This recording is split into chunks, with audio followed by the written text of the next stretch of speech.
Paz do Senhor, irmãos, quero compartilhar uma palavra que se encontra em 1 Coríntios, ali no capítulo 1, versículo 10, que vai dizer assim: Rogo-vos, porém, irmãos, pelo nome do nosso Senhor Jesus Cristo, que digais todos uma mesma coisa, e que não haja entre vós dissensões. Antes, sejai unidos em um mesmo sentido e em um mesmo parecer.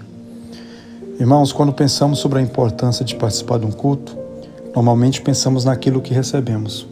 Nós ouvimos a palavra, somos fortalecidos, oramos e adoramos a Deus. Mas existe outro aspecto que não podemos esquecer.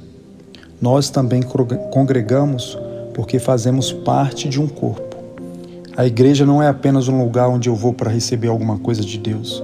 A igreja é uma comunidade a qual eu pertenço e na qual também eu tenho responsabilidades. E um episódio ocorrido ali no final do primeiro século nos ajuda a compreender isso. Lá por volta do ano de 96 depois de Cristo, a igreja de Coríntio enfrentava novamente problemas de divisão. Isso chama nossa atenção porque algumas décadas atrás o apóstolo Paulo já havia escrito àquela igreja dizendo: Rogo-vos que não haja entre vós dissensões. Paulo morreu, os anos passaram, mas o problema da divisão voltou a aparecer.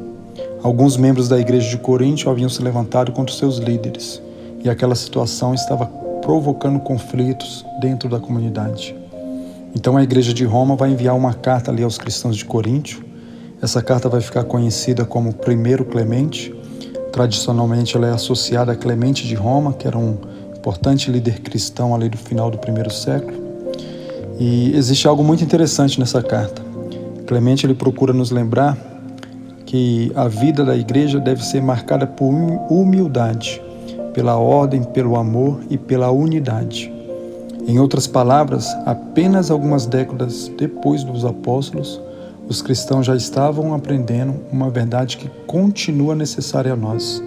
A igreja precisa permanecer unida. E aqui encontramos uma aplicação importante para a nossa vida. Nós vivemos em uma época extremamente individualista. Se alguma coisa não me agrada, eu simplesmente deixo de participar. Se alguém me contraria, eu me afasto. Se alguma decisão não acontece como eu gostaria, começo a pensar que não preciso mais daquela comunidade. Mas o Novo Testamento apresenta uma visão completamente diferente. Paulo chama a igreja de corpo de Cristo. E um membro não pode simplesmente dizer a outros membros: eu não preciso de vocês. Quando participamos do culto, não estamos apenas ocupando uma cadeira. Estamos fortalecendo a comunhão do corpo. Então nossa presença importa, nosso louvor importa, nossa oração, nossa comunhão, tudo isso importa. Talvez alguém pense: se eu faltar, ninguém vai perceber. Mas quando compreendemos a igreja como um corpo, percebemos que cada membro possui importância. Quando você congrega, você não está apenas sendo edificado. Você também pode ser um instrumento de Deus para edificar alguém.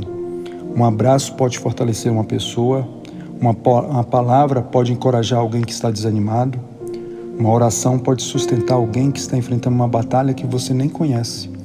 Por isso, participar do culto não deve ser apenas um hábito religioso. É também uma declaração: eu pertenço ao corpo de Cristo. Quase 2000 anos atrás, Clemente escreveu aos cristãos de Coríntio, chamando aquela igreja novamente à unidade. E aquela antiga carta continua fazendo uma pergunta: como temos tratado a comunhão da igreja?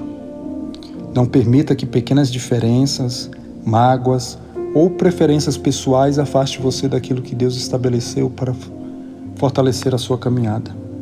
Valorize sua igreja, valorize seus irmãos, valorize a comunhão. E quando chegar o próximo culto, não pense apenas: o que Deus vai fazer por mim? Pergunte também: Senhor, quem eu posso fortalecer hoje? Porque nós não somos apenas pessoas que frequentam o mesmo lugar. Somos membros do mesmo corpo. Vamos orar? Senhor, obrigado porque em Cristo nos fizeste parte de uma família. Ensina-nos a amar a Tua igreja, preservar a unidade e valorizar os nossos irmãos. Livra-nos do orgulho, das divisões e de tudo aquilo que tenha enfraquecido nossa comunhão, e que cada vez que estivermos reunidos, possamos não apenas receber, mas também servir, encorajar e fortalecer uns aos outros. Em nome de Jesus, amém. Que Deus te abençoe, que você possa refletir nesta breve mensagem.